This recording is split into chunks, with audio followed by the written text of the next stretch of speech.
조선인 여성과 가색 쓴 조선인 남성 관람객들이 구경거리가 됐는데, 대한매일신보 1907년 6월 6일자의 신문을 보면은 어떻게 자조적인 기사가 써있냐면은, 박람 회장에 조선 동물 2마리가 있는데 아주 우습다라고 되어 있습니다. 인간은 하나님의 형상으로 창조된 유일한 존재예요. 그리고 궁극적으로 하나님의 자녀로서 영원히 하나님과 더불어 살 존재입니다. 요한복음 10장 34절에 보면 너희 율법에 기록된 바 내가 너희를 신이라 하였노라 하지 아니하느냐. 신이라고 했다는 거예요. 인간.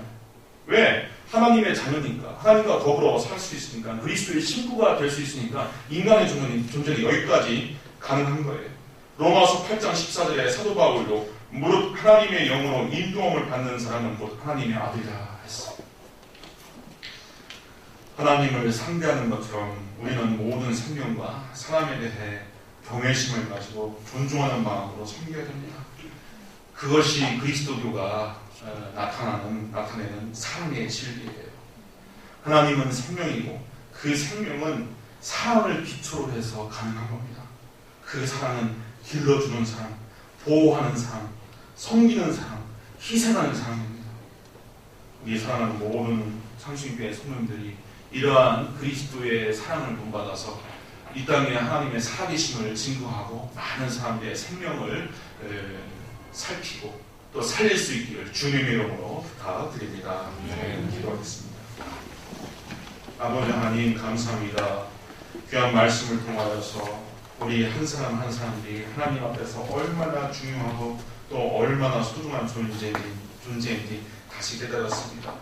우리가 하나님의 이 큰 사랑을 입었으니 많은 사람들에게 이 사랑을 베풀고 전파할 수 있도록 하여 주시사 우리를 통하여 하나님의 거룩한 성품과 사랑과 은혜가 드러나게 하여 주옵소서. 예수님의 이름으로 기도하옵나이다. 아멘. 이 시간은 하나님의 형상이라고 하는 지하의 말씀으로 함께 은혜를 나누고자 합니다. 보이지 않는 하나님이시지만 하나님은 역사하시죠. 믿으십니까? 아멘. 보이지는 않지만 역사하시죠. 역사하시는 그 능력, 그 힘을 우리가 느끼기 때문에 하나님을 우리가 지원하고 예수님을 우리가 전파하고 할 수가 있는 겁니다. 그 하나님을 설명하는 방식은 크게 두 가지예요. 하나는 높고 높은 그 하늘나라의 영광의 보좌에 계신 그 하나님을 설명하는 하나님의 초월, 하나님의 초월성을 우리가 중점적으로 설명하는 방식이 있어요. 그러니까 이 번잡하고 이 때가 많고 죄악이 관영한 이 세계와 무관하게 저 영광의 보좌에 계신 그 하나님, 세계의 역사와 세계의 조류와 무관하게 하나님의 그 권능과 영광과 그 완전한 성품은 저 우리와 상관없이 저 멀리 있다. 이렇게 이제 설명하는 방식이 있습니다. 그 미켈란젤로라고 하는 화가가 그린 이 천지창조를 보면은 수염을 길게 들여드린 어떤 그 할아버지처럼 생기는 하나님이 아담에게 이렇게 손을 뻗고 아담은 발라벗긴 상태로 어디에 하나님께 손을 내미는 그러한 그림 다 보셨을 줄 압니다. 그런 것들이 일종의 초월적인 하나님의 모습이라고 할 수가 있어요. 저 하늘 안에 계신 거룩한 분, 거룩한 분. 그리고 초등학교 아이들에게 하나님을 그려보라, 교회학교 아이들에게 하나님을 그려보라 하면은 거의 10중 8구 구름을 타신 하얀 이 두루마기를 입은 머리도 하얗고 수염도 하얗게 성성한 그런 하나님을 그려요. 구름을 타고 계신 하나님. 이런 것들이 성인이 된 우리도 마찬가지예요. 하나님은 거룩하신 분, 초월해 계신 분, 이 땅과 무관하게 영광 가운데 계신 분, 이렇게 생각을 해요. 성경은 분명히 그런 하나님을 우리에게 가르쳐주고 있습니다. 정말 영광의 보좌에 둘러 계신 하나님, 세상을 굽어 살피시는 하나님, 불꽃 같은 눈으로 이 땅을 관찰하시는 하나님, 이러한 군주나 감독자, 또 관리자, 이런 측면의 하나님을 성경은 분명히 이야기를 하고 있어요. 그러나 이렇게만 하나님을 알고 하나님을 이렇게만 우리가 받아들이면은 성경적인 하나님을 믿기가 힘듭니다. 성경은 또 다른 차원의 하나님을 분명히 이야기를 하고 있어요. 좀 어려운 말을 써서 죄송하지만 앞서 설명한 그 방식을 신학자는 초월신론이라고 해요. 초월신론. 초월적인 하나님을 그려내는 것. 그런데 초월적인 하나님만 설명하면 하나님의 절반만 설명하는 거예요. 성경을 보면은 하나님께서 우주와 세계의 시공간을 초월해 계시면서도 동시에 만물 안에 계시고 모든 생명과 모든 사건에 함께 동참하고 계시는 하나님임을 우리에게 가르쳐주고 있거든요. 제 얘기가 아닙니다. 제 얘기가 아니라 고린도전서 15장 28절에 보면은 하나님이 만유의 주로서 만유 안에 계시려 하십니다 했어요. 만유가 뭡니까? 만물, 꽃, 태양, 바람, 또 풀, 나무, 이런 곳에도 하나님이 계신다는 거예요. 또 에베소서 4장 6절에 보면은 하나님도 하나이시니 곧 만유의 아버지시라. 만유 위에 계시고, 그렇죠? 앞서 얘기한 초월적인 하나님, 만유 위에 계시면서도 만유를 통일하시고 또 만유 가운데 계시도다 했어요. 만유 가운데 계시도다. 또 골로새서 3장 11절에 보면은 우리 예수님조차도 어떻게 설명되어지냐면은 오직 그리스도는 만유시요 만유 안에 계시니라 했습니다. 목사님, 그러면은 인도에서 믿는 그 힌두교인들이 그런 식으로 신을 믿는다는데 우리도 그러면 같은 식으로 믿는 겁니까? 그건 아니에요. 그 사람들은 이 세계에 있는 것들, 만유가 곧 신이라고 얘기해요. 만유가. 이걸 이제 범신론이라고 하죠. 그래서 그냥 바위도 그 안에 신이 있고 산에도 신이 있고 또 들에도 신이 있고 이런 식으로 설명하는데 초월적인 하나님을 얘기를 안 해요. 초월적인 하나님을 얘기 안 하고 세계 자체가 신이라고 해요. 하지만 성경은 세계 가운데 하나님이 계시면서도 세계를 넘어 계신 하나님을 동시에 설명해요. 이것을 조금 어려운 말로 만유재신론이라고 해요. 만유재신론. 범신론이 아니라 만유재신론이라고 해요. 그런데 이게 왜 중요하냐? 이런 하나님을 우리가 믿고 깨닫는 것이 왜 중요하냐? 하나님의 깊고 풍성한 사랑을 우리가 발견할 수 있기 때문인 거예요. 하나님의 깊고 풍성한 사랑. 그리고 우리가 하루하루 일상 가운데 경험하는 이웃들, 또 이 계절의 변화, 또 하나님께서 우리에게 베풀어 주신 이 산천과 이 강토, 이 초목들, 이런 것들을 바라보면서 우리가 그 가운데 함께 깃들어 계신 신성을 보아 줄 알아야 된다라고 하는 그 사실을 우리에게 깨닫게 만들어요. 이른 봄에 한떨기 목련꽃이 피어요. 참 신선하죠. 그렇죠? 또 흐드러지게 벚꽃이 필 때 우리 마음이 정말 기쁨이, 즐거움이 차고 넘치죠. 그것이 하나의 사물로서, 하나의 그 창조물로서만 그렇게 있는 것이 아니라 그 안에 마치 하나님이 피고 향내를 바라고 또 하나님이 그 가운데 영광스럽게 나타나는 그런 장면을 우리가 받아들일 줄 알아야 돼요. 그럴 때 우리는 세상의 소중함, 사람의 소중함을 함께 알아가는 거예요. 제가 새 아이를 길렀어요. 새 아이를 낳고 길렀는데 요즘은 신랑들이 아이 낳는 그곳까지 들어갈 수가 있어요. 분만실까지. 근데 이제 뭐 구체적인 거 못 보고 집사람 머리 쪽에서만 이렇게 봤지만 그냥 아이가 나오고 피냄새가 확 터지고 양수가 터지고 아이가 그냥 태지라고 하죠. 이 엄마 뱃속에서 이 얻은 그 노란 때를 끼고서 나오는 것을 다 현장을 다 봐요. 근데 그게 하나의 그냥 어떤 생물학적 사태, 생물학적 사건으로만 보이는 게 아니라, 예? 정말 하나님께서 생명을 이런 식으로 나누는구나. 생명의 위대함과 생명의 신비로움이 이게 거저 주어지는 게 아니라 하나님의 신성함 가운데서 이게 주어지는구나. 이렇게 발견이 되는 거예요. 그러면서 우리 예수님께서 피를 쏟으시고 옆구리에 창을 맞았을 때 그냥 물을 쏟았던 그 장면이 함께 겹치면서 예수님께서 우리를 위하여 십자가 지시고 죽으시는 그 순간에 모든 인류와 함께 저렇게 새 생명을 얻고서 살아났구나 하는 것이 제게 와닿는 거예요. 저렇게 우리가 저렇게 살았구나. 또 우리의 고난의 현장에 과연 하나님이 계시는가? 나는 이렇게 어렵게 살고 있는데 과연 하나님은 저 높은 보좌에서 구경꾼으로 사시는가? 때로는 하나님께 원망불평을 할 수가 있을 겁니다. 하나님, 내 이 어려움, 내 아픔, 내 공고함을 얼마나 아십니까?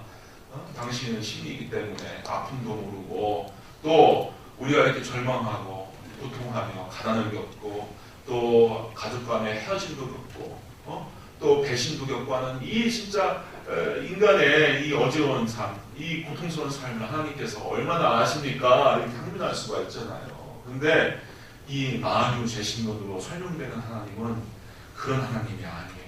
우리의 아픔 가운데 똑같이 함께 우리의 삶에 동참하는 하나님이라고 하는 것을 우리가 알게 되는 겁니다. 인권 운동가로서 노벨 평화상을 수상했던 엘리에 비젤이라고 하는 유대인이 있었어요. 이 사람은 악명 높은 독일 나치 정권 하에 아우슈비츠 수용소에서 살아남은 사람 중에 하나입니다. 어느 날 수용소에서 많은 유태인들이 지켜보는 가운데 두 사람을 교수형에 처하고 있는 그 장면을 보게 돼요. 한 사람은 나이가 지긋한 노인이었고 한 사람은 어린 소년이었어요. 이 수용소를 탈출하려다가 발각되어서 결국 죽게 되는 겁니다. 교수대에 밧줄이 내려와 목이 감기자 나이 많은 노인은 곧바로 숨이 끊어져요. 왜냐면 어른이니까 무게도 나가고 금방 목이 졸리니까 금방 죽어요. 그런데 어린 소년은 몸이 가벼우니까 쉽게 죽지 않고 밧줄에 목이 매달린 채 20여 분 동안 발버둥을 치면서 있는 겁니다. 그걸 바라보는 이 동쪽 유대인들의 심경은 어떻겠어요? 이 참혹한 모습, 이것을 바라보면서 도대체 하나님이 어디 계시는가라고 묻지 않겠습니까? 도대체 하나님은 살아계시는가? 과연 하나님은 어디 계시는가? 하나님은 우리를 버리고 떠났단 말인가? 라고 하는 그 생각이 드는 겁니다. 근데 그때 엘리의 비젤의 마음속에 헤집고 들어오는 음성이 있었어요. 나 여호와 너희 하나님은 지금 바로 여기 있다. 나는 저 교수대에 매달린 저 수련과 함께 매달려 있고 저 수련과 함께 아파하며 고통당하고 있다. 그러니까 우리와 함께 하시는 하나님은 우리의 모든 사정과 모든 고통과 모든 생사와 모든 영광과 오욕을 다 함께 겪으면서 가시는 거예요. 그래서 신학자들 중에서는 그렇게 설명을 합니다. 하나님은 스스로 완전하시고 자족하는 하나님이지만 우리 인생의 모든 삶의 사태와 사건과 이러한 경험들을 다 자기가 수용하면서 하나님이 더 하나님다워지고 더 사랑이 깊어지고 더 하나님이 충만한 은혜를 베풀 수 있는 존재로 화한다라고까지 얘기를 해요. 그 자신은 완전하지만 우리의 삶을 다 포괄하고 포용하면서 하나님마저도 변하는 거예요. 하나님마저도. 이게 성경적인 그 내용입니다.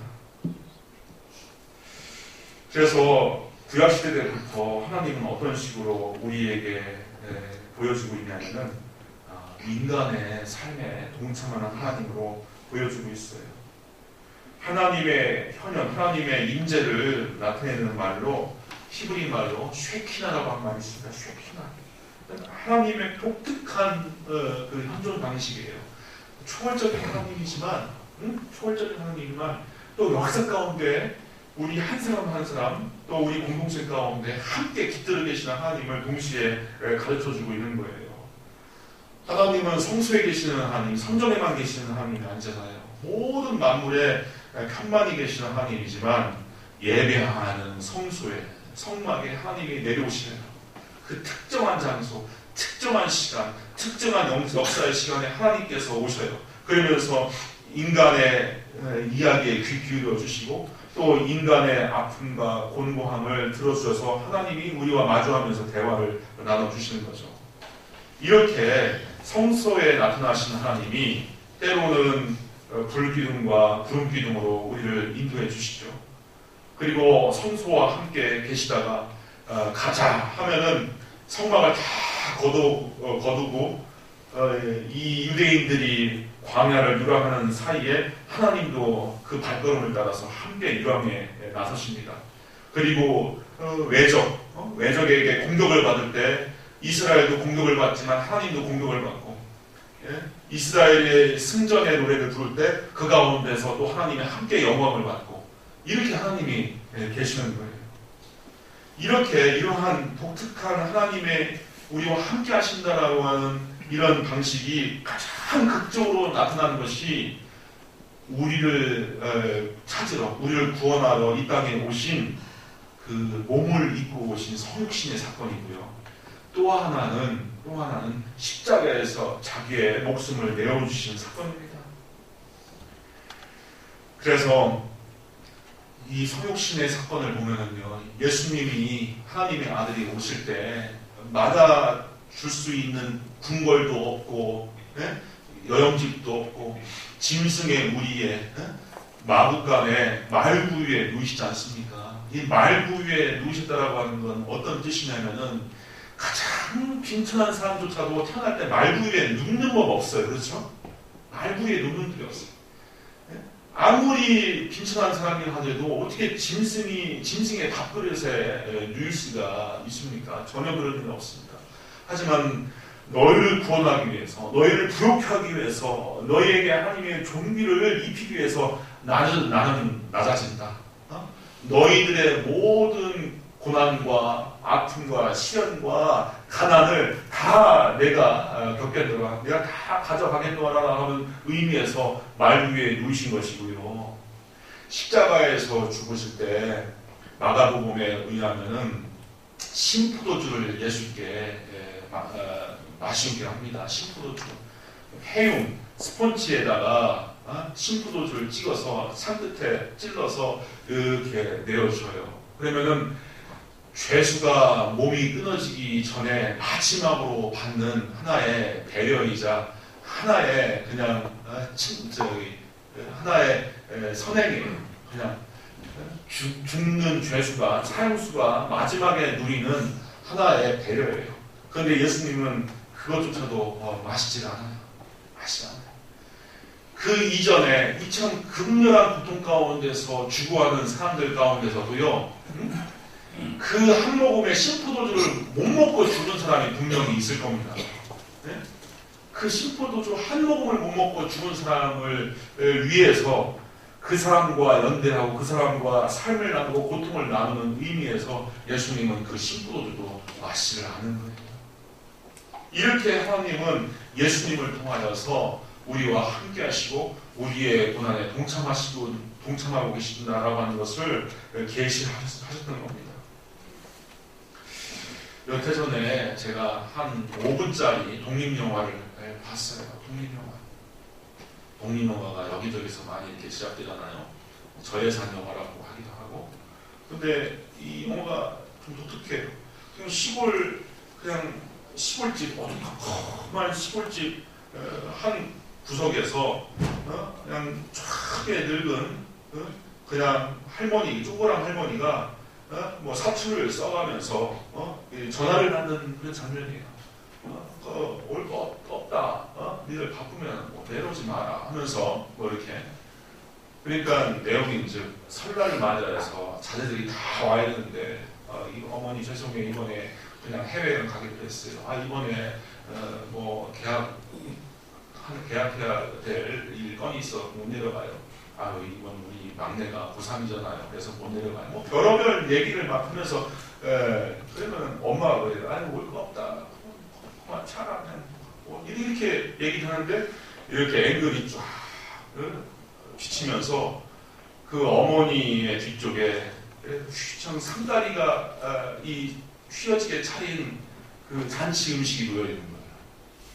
그래서 엄마가 전화를 끊고서 잔치 음식을 그냥 잘 놔두고 그 옆에 평소에 먹던 거침밥을 드시면서 김치에다 거침밥을 드시는 장면으로 끝나요. 네? 그 장면이 어떤 장면인지 아시겠죠? 그 엄마의 마음 아닙니까? 엄마의 마음. 좋은 것은 다 자식에게 주고 싶고 먹이고 싶고 당신은 자연이 겪지 말아야 할 고난은 내 한 몸으로 다 받고 내가 그냥 살련다라고 하는 그런 엄마의 마음. 저는 그 모습을 보고서 하나님의 모습을 봤어요. 그 모습이 하나님이거든요. 우리에게는 좋은 걸 입히고 먹이고 살리고 성공케 하려고 하고 모든 안 좋은 것은 다 자기가 다 도맡아서 가져가려고 하는 그런 마음. 이게 성심의 비결이고 비밀이고 바로 십자가에서 나타난 하나님의 사랑인 거예요. 근데 왜 하나님이 우리를 그렇게 사랑하냐? 오늘 본문의 말씀을 보면요, 하나님이 자기의 형상대로 인간을 졌다는 거예요. 개나 소나 양이나 그런 뭐 돼지나 이런 짐승들은 하나님의 형상으로 지었다고 되어 있지 않습니다. 하나님의 형상이라고 하는 것은 하나님의 겉모습일 뿐만 아니라 하나님의 본질, 하나님의 성품, 하나님의 능력, 하나님의 사랑 이런 것을 함께 만들었다는 거예요. 그래서 우리가 하나님의 자녀가 될 수가 있는 겁니다. 하나님의 자녀. 이 세상에 좀 이상한 사람들이 좀 있어요. 이상한 사람이 있어요. 보니까 가끔 해외 토픽 뉴스를 보면은 개하고 결혼하겠다는 사람이 있어요. 개하고. 정신 나간 사람들이죠. 또 고양이하고 결혼하겠다는 사람이 있어요. 고양이하고. 아무리 사랑하고 아무리 애완동물이 이뻐도 그건 불가한 겁니다. 불가한 거예요. 그런데 성경을 보자면요, 우리 예수 믿는 사람을 뭐라고 얘기하냐면 그리스도의 신부라고 했어요. 그리스도의 신부. 얼마나 놀라운 얘기입니까? 저와 우리 성도님들이 예수님의 신부라는 거예요. 또 하나님의 자녀라는 거예요. 그러니 우리 인간의 신분이 얼마나 위대하고 높습니까? 그래서 하나님이 우리가 죄에 그 도탄에 빠져있는 것을 보시지를 못하는 거예요. 우리가 죽어가는 것, 우리가 지옥 가는 것을 하나님께서 보시지를 못하는 거예요. 보시지 못하는 거예요. 그럼 화장실에서 그냥 제가 유튜브를 보다가 재미난 것을 봤어요. 아주 재미나기도 하지만 또 충격적인 것을 봤어요. 세상에 이런 일이 뭐 이런 프로그램 있지 않습니까? 한 뭐 90다 돼 가시는 할아버지가 그 산 중턱에 우막을 이렇게 지어놓고서 한 50년 이상을 거기서 살아 오신다는 거예요. 네? 그런데 인터뷰하는 그 이제 PD가 이렇게 할아버지하고 얘기를 나누는데 할아버지가 얘기 중간중간에 뭐 벽을 깨갖고 만든 조그만 구멍을 통해서 자꾸 바깥을 보는 거예요. 자꾸 바깥을 봐요. 그게 뭐예요? 할아버지 뭘 보시는 거 했더니 할아버지의 사연이 나와요. 할아버지가 뭐 이렇게 뭐 내로할 수 있는 그런 사람이 아니라서 겨우 그냥 각시를 얻어갖고 살았대요. 근데 각시가 도망간 거야. 아들 하나 놓고서 도망가 버렸어요. 그래갖고 이 호레비가 이 아이를 그냥 업고 키우고 혼자 키우다가 아이가 그 산 등성이에서 놀다가 죽은 거예요. 죽었어요. 그래서 할아버지가 그 근처에다 무덤을 짓고 그리고 머지않은 곳에 운막을 짓고서 자기 유일한 혈육 아들이 죽어있는 그 무덤을 지킨다고 50년 이상을 살아온 거예요. 그리고 계속 그 틈바구니를 통하여서 아들이 죽어있는 그 무덤을 늘 바라보면서 사는 게 하루의 일과예요. 하루의 일과. 참 세상에서도 자녀를 사랑하는 그 마음 때문에 잊지를 못하여서 이렇게 절절한 생애를 보내는 사람이 있거든. 하물며 우리 하나님은 얼마나 우리를 사랑하시기에 그 그리스도를 이 땅에 내주셔서 피를 내게 하시고 살을 찢게 하셔서 우리를 구원하셨을까 하는 생각이 드는 거예요. 그만큼 우리가 소중하고 하나님의 형상으로 지음받은 우리 한 사람 한 사람이 너무나 가치 있고 소중한 겁니다. 자, 여기서 두 번째 교훈이 있어요. 하나님 보시기에 이렇게 소중한 존재인데 우리 예수 믿는 사람이 이 은혜 때문에 예수 믿는 사람이 우리가 서로가 서로를 바라볼 때 인간을 바라볼 때 가져야 할 분명히 실음석이 있는 거예요.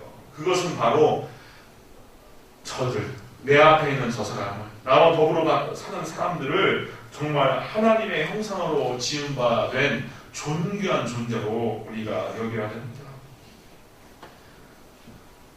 여기에 신앙교육의 단초가 있는 것이고 또 크리스찬으로서의 가정교육, 또 사회교육, 공동체 교육의 이 대전제가 있는 거예요.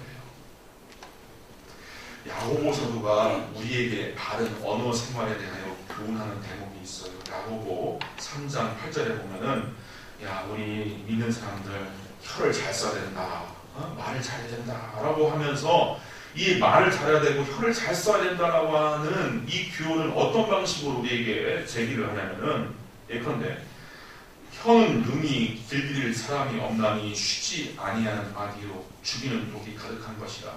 이것으로 우리가 주 아버지를 찬송하고 또 이것으로 하나님의 형상대로 지음받은 사람을 저주하느니라 했어요. 그러니까 우리의 잘못된 언어 습관에 대하여 고발하면서 이 혀를 가지고서 하나님을 찬송하면서 어떻게 하나님의 형상으로 지음받은 존재들에 대하여 저주할 수 있느냐, 이런 식의 논리를 세우는 거예요. 그러니까 쉽게 말해서 하나님의 형상으로 지음받은 존재에 대해서는 우리가 경외심을 갖고 존중심을 가지고서 돼야 된다라고 하는 그 의미가 밑바탕에 깔려 있는 거예요. 기독교가 인간을 말하는 가장 높은 차원의 설명은 바로 하나님의 형상이에요. 우리 새가족분들 중에서 혹은 이런 식으로 생각하시는 분이 있어요. 아이고 절간에 가면은 이 사람의 마음에 불성이 있다라고 얘기하고, 저 천도교나 대종교회 가보면은 뭐 인내천이라고 해서 인간이 곧 하늘이다라고 얘기하는데 왜 교회 가면은 왜 사람을 두고서 죄냐 말라 뭐 이렇게 하는 사람이 있어요. 진짜요. 있어요. 왜 교회에서는 인간을 죄인 취급하느냐. 뭘 모르는 거예요. 반반하는 거예요. 반반. 본래 인간은 하나님의 형상이에요. 하나님의 형상. 하나님의 형상이지만 죄를 짓고서 그 형상은 잃어버린 존재일 뿐이지만 여전히 하나님의 형상인 거예요. 그래서 하나님의 상대가 될 만한 존재예요. 하나님의 자녀가 될 수가 있는 것이고 그리스도의 신부가 될 수 있는 아주 존귀한 존재예요. 우리 그렇잖아요. 자녀를 위해서 죽을 수도 있지 않습니까? 자녀를 위해서. 그래서 예수님이 우리를 위해서 죽으신 거예요. 또 배우자를 위해서 목숨 내어 줄 수 있잖아요. 그래서 예수님이 우리를 위해서 목숨 내어 주는 겁니다. 1400년경에 프랑스 왕실이 세상에서 무엇이든지 요상하고 괴상한 것이 있으면 왕실로 가져올 것을 명령합니다. 그 당시에 이제 식민지 대첩을 막 하기 시작했기 때문에 한번 이 세계가 도대체 어떻게 굴러가고 있느냐, 얼마나 희귀한 세상이냐, 신풍방통한 세상이냐, 그거를 알고 싶어갖고 뭐 탐험가들이나 식민주의자들이 세계를 도처를 돌아다니다가 이상한 거 있으면 왕실로 가져오라고 명령을 해요. 이러한 명령 이후에 식민주의 시대에 이상한 쇼가 생겼습니다. 대략 200년 전에 남아프리카 유목민 가운데 사키 바트만이라고 하는 20대 흑인 여성이 살고 있었어요. 황인종이나 백인종에 비해서 유난히 엉덩이가 비대하고 튀어나온 이유로 해서 매우 관능적으로 보이는 거예요. 이 여자를 보게 된 영국 탐험가 윌리엄 던롭은 이 여자를 데리고서 유럽에 가면 큰 돈을 벌 수 있겠다 생각해서 유혹해요. 그래서 이 남자의 꾀임에 넘어간 사키 바트만이 1810년에 20살의 나이로 대서양을 건너갑니다. 파리를 비롯한 유럽의 여러 도시에서 사키 바트만은 자기의 엉덩이를 보여주는 인간 전시에 동원됩니다. 발가벗겨진 상태에서. 이 이상한 쇼가 엄청난 인기를 얻게 돼요. 이름도 부르기 쉬운 세 명을 붙여서 사키 바트만이 아니라 사라 바트만이라고 하는 이름을 얻게 됩니다. 당시 서구인들은 사라 바트만을 비롯한 그 부족을 인간으로 보지 않았어요. 인간과 닮은 유인원으로 생각했던 겁니다. 백인의 오만과 오해는 이뿐만이 아닙니다. 흑인의 신체의 특정 부위가 백인과 다른 것은 성욕이 과잉되었다라고 허무맹랑한 주장을 해요. 백인만 보상하고 흑인은 짐승 같다는 이야기죠. 이후 사라 바트만은 5년 동안 이어지는 전시 그리고 마침내 사창가 생활을 전전하다가 프랑스에 온 지 5년 만에 파리에서 죽게 됩니다. 그러나 백인의 제목사는 여기에 그치지를 않아요. 그녀의 시신은 당시 유명한 프랑스 해부학자인 조르주 꾸비에르에게 양도돼요. 그래서 생식기와 뇌를 절취당하고 인간이 멈추고 동물이 시작되는 지점이라고 하는 주제를 위하여 연구에 사용됩니다. 인간이 멈추고 동물이 시작되는 지점. 그리고 그녀의 몸과 잘려진 그 기관들은 무려 186년 동안 프랑스 인류학 박물관에 또다시 전시되고 말아요. 그러나 1993년 남아프리카 공화국이 민주화되면서 새로 선출된 넬슨 만델라 정부가 프랑스 정부와 이 7해 동안 긴 협상을 합니다. 끝내 그녀의 유해를 남아프리카 공화국에 가져오게 돼요. 그때가 2002년 5월. 그리고 그녀의 몸은 고향 땅을 떠난 지 192년 만에 고향 땅 강가에 묻히게 됩니다. 백인들의 놀림감과 또 놀잇감이 되었던 사키 바트만이었지만 고향 땅 동족의 눈으로 보자면 매우 아름다운 여인이었고 또 그녀의 부족의 이름 코이코이라고 하는 부족의 이름은 짐승이 아니라 사람이라고 하는 뜻이었다는 거예요. 이를 똑같이 보고 베낀 일제는 1907년 오사카에서 내국 권업 박람회라고 하는 것을 열어서 32명의 사람을 전시합니다. 여기에는 터키인, 아프리카인, 아이누인, 대만인, 중국인, 또 인도인, 그리고 우리나라 조선인 2명도 포함되어 있어요. 일왕 제위 40주년을 기념해 열린 이 박람회에서도